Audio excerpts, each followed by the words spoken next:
motherfucking relay. We're covering today's top boxing news. Okay, we'll start with this. Famed author of Harry Potter fame, J.K. Rowling, took to her social media to speak out against the controversial athlete, Imane Khelif. Didn't Imane Khelif say that they were going to sue her and Elon Musk? Where are we with that? Where I told you we would be. And that's nowhere, because there is no legal precedent for Imane Khelif to file suit against either J.K. Rowling or Elon Musk for calling a spade and calling a man. That's what she's been doing. She posted an excerpt from Colin Wright's article. Colin Wright, who has a PhD in biology and is the editor-in-chief at The Last Stand, who wrote, Imane Khelif is male, and the evidence was always clear. The leaked DNA test didn't tell us anything that we didn't already know. Had we put truth before ideology from the beginning, this wouldn't have been a controversy at all, nor should it be. These categories exist for a reason, to separate the men from the women. And attempting to augment what defines them does not change that. The controversy surrounding Algerian boxer Imane Khelif has finally reached its predictable conclusion after months of heated debate, media misdirection, and legal posturing. The truth has emerged. Again, a recently leaked medical report from a 2023 drug test has confirmed what many of us already knew. Imane Khelif is biologically male, possessing XY chromosomes. That alone should have disqualified him from competing in the women's category at the 2024 Paris Games. And yet, he not only competed, but walked away with a gold medal in women's boxing. The leaked document, reportedly from a New Delhi-based lab and published by Three Wire Sports, indicates that Khelif has a male karyotype. This directly corroborates what I predicted over a year ago,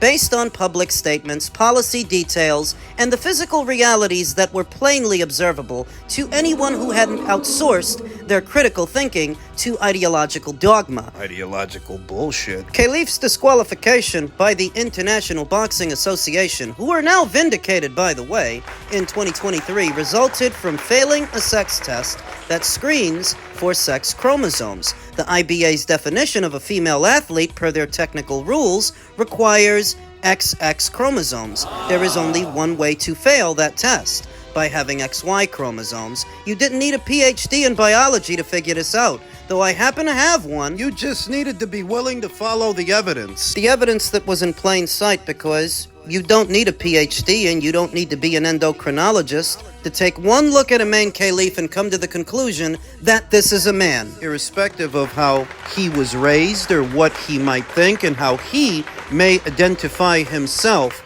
the buck stops here. So obviously used by certain groups as the spearhead to further a political agenda that would allow biological males to compete among biological females. Based on what they say they are, as opposed to what they actually are. As stated, this is an attack on our senses, our common sense, behind the guise of inclusivity and decency. Because it's at all decent to let a guy punch a bunch of girls in the face and win a medal for doing it? When we don't need a panel of experts to see that this is a man. And we're supposed to feel sorry for him? I feel sorry for all the girls he robbed. I feel sorry for Luca Hamori of Hungary, Angela Carini of Italy, and any other girls that might have come across this thing. This guy. What dangerous ideology that might fuel the notion that this is at all fair.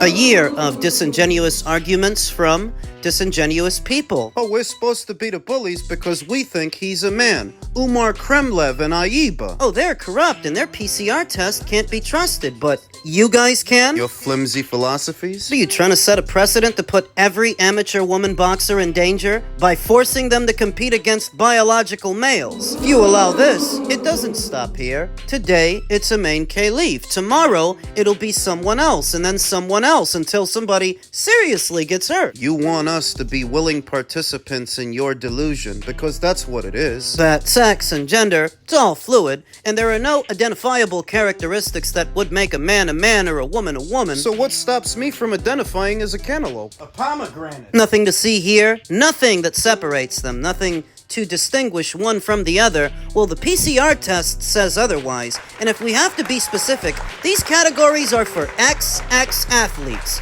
not XY. Comprendo, friendo. Driver for these logical fallacies seems to be augmenting the definition of what it means to be a woman to be more inclusive and all-encompassing, which would, in effect, defeat the purpose of the definition if it does not have finite characteristics. Then what the hell are you defining? What are you talking about?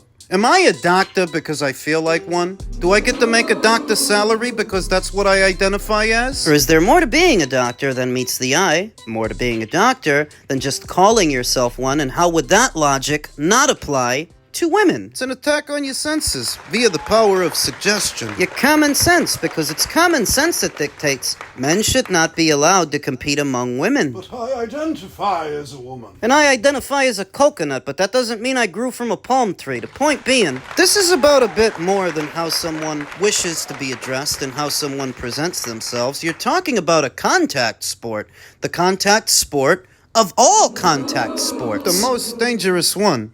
That the rules of play have to be based on something other than how someone feels. someone's misguided sense of virtue and virtue signaling, that this entire quote-unquote controversy is a controversy at all, is just a testament to how silly some people are. How stupid do you have to be to not know that this is not a good idea? It's nature, not nurture. It's fact, not feelings, not fiction. It's reality.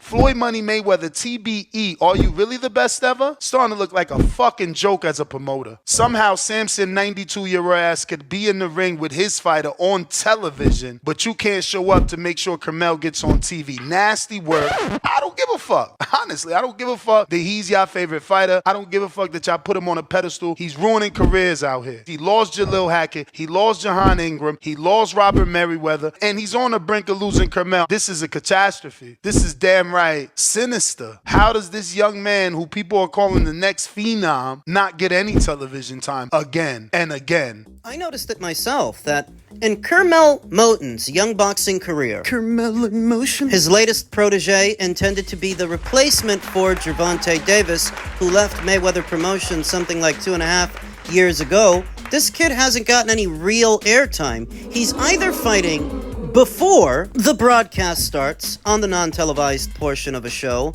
or after the broadcast. Also, on the non-televised portion of a show, is this Floyd Mayweather's idea of promotion? How are you promoting a fighter that nobody gets to see? Carmel Moton seems to be all that remains of Mayweather Promotions. Carmel in motion. A lot of fighters are gone. The three guys that Nestor mentioned, and Richardson Hitchens, he left Mayweather Promotions. Even Leonard Ellerby left. Carmel in motion. Seems a Gervonta Davis knockoff to me. Gervonta Light. Don't tell me you don't see the resemblance. Carmel in motion. I don't think Floyd Mayweather was ever much of a promoter to begin with. Even if he did a halfway decent job with Gervonta Davis, that was Mayweather's name that did that, more than Mayweather himself, back when his name meant a lot more than it does now. Carmel in motion. There was a time where anything attached to Floyd Mayweather's name seemed like gold, seemed like the next big thing. But that's not the case anymore. In his own ability to promote, we're talking X's and O's here,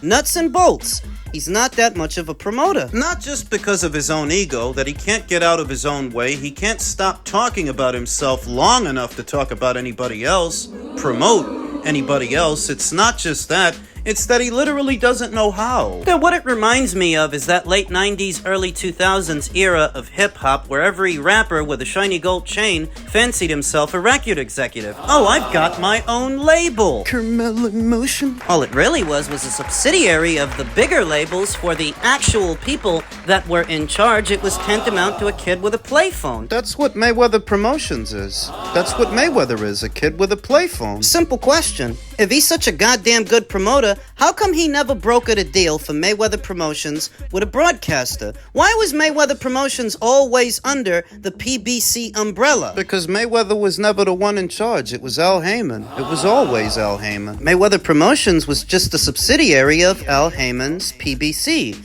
Al Heyman was the head cheese, and Mayweather, he was just a kid with a play phone. Carmel in motion. So you do have to wonder what becomes of Carmel Moton and how long he's going to be fighting on non-televised portions of PBC shows, especially when the PBC is set to be dropped by Amazon Prime. What we talked about?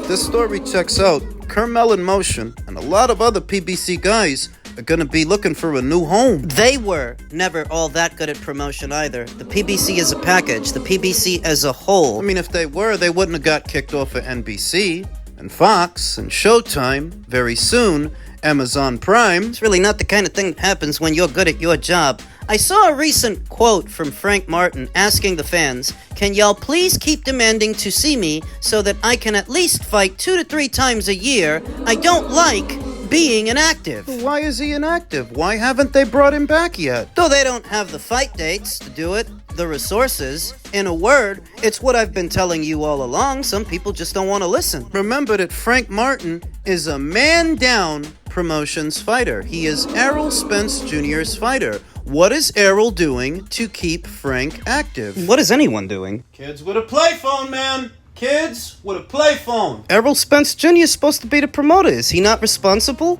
Why is his fighter complaining about inactivity? It just doesn't look good for those guys. A lot of the traction the PBC gained upon their inception was all off the momentum of Floyd Mayweather. And as he distanced himself further and further from the sport of boxing, essentially retirement, stopped fighting, that traction, that momentum, it dissipated, at which point it was up to them to stay afloat. They did a halfway decent job with Wilder, even though most of the promotion for him was off the back of Anthony Joshua's success. Wilder doesn't really become relevant until Anthony Joshua becomes relevant. Quasi-decent job with Deontay Wilder. A halfway decent job with Errol Spence Jr. Halfway decent job with Gervonta Davis, even though he can't seem to crack 300,000 buys off his name alone. The only time he's ever done any real numbers was with Ryan, and we all know that wasn't sustainable. He did not do with Frank Martin what he did with Ryan. He did not do with Lamont Roach what he did with Ryan. Wasn't sustainable. Mayweather was never much of a promoter. The PBC is a package, were never that good at their job. They were never that good at promotion, so now they may be getting the boot from Amazon because during their time there, they just didn't make a big enough impression on them. Amazon has more than enough money to finance PBC shows throughout the calendar year. More than enough. They've got the kind of money that they could give them what Showtime was giving them if they wanted to, but if they don't, it's because they don't see the value. They don't think it's worth it. They're paying for sports rights in the millions and billions. To where if they haven't given the PBC an annual budget to do a comprehensive schedule of fights throughout a calendar year, it's because they don't think it's worth it. They don't think the PBC can deliver. $80 million to Amazon is nothing. That's what it would take. An annual budget in the neighborhood of 80, 90 million would get them back on their feet, doing shows as often as they used to. But it's been well over a year into the Amazon deal, and all we're hearing is that Amazon is going to give them the boot. They're going to give them the axe. So if that happens, what becomes of Gervonta Davis, David Benavidez, and all those other fighters over there, Carmel Moton included? Carmel Moton? Well, Gervonta Davis is already on his way out when you think about it.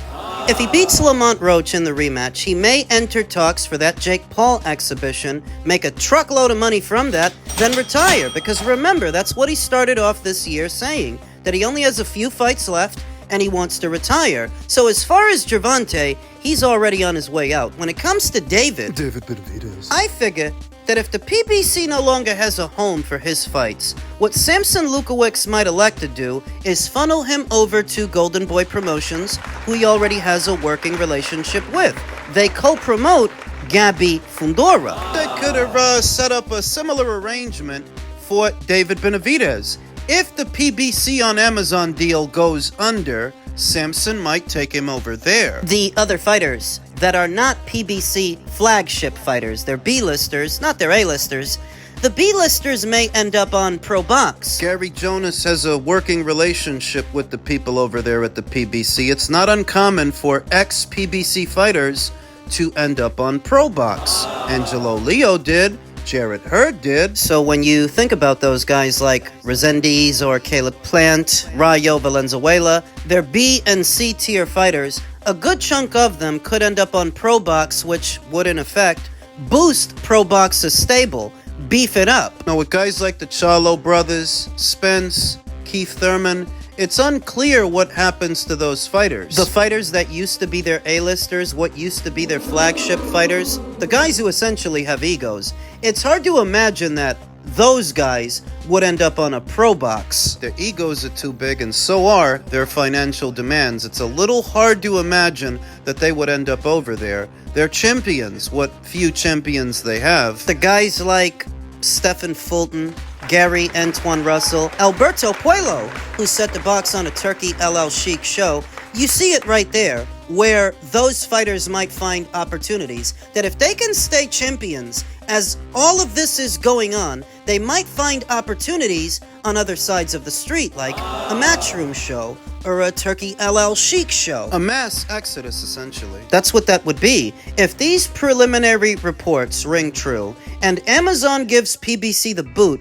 before the PBC finds a new broadcast partner, they're going to have a lot of fighters to accommodate. And as they fail to make those accommodations, those fighters will continue to float away. Because it's already started. All those guys that Nestor Gibbs mentioned, that used to be with Mayweather Promotions, that eventually left. The guys like Alberto Puello, David Morrell, that are set to make their next ring appearances on Turkey LL Sheik's shows. It's already happening. It's already been going on. But it would happen at a more accelerated rate if and when the deal goes under. So when I pointed out many times last year that the PBC only did about 5 shows in a calendar year, and that's down from about 18 or 19 the year before on Showtime, it wasn't for no reason. It's because they got a lot of fighters to accommodate, but no way to accommodate them, at which point those fighters are gonna have to make a decision. And those fighters got bills to pay, like me and you. They can't wait around for the PBC to sort them out forever. That applies to Carmel Moton. If this disaster actually takes place,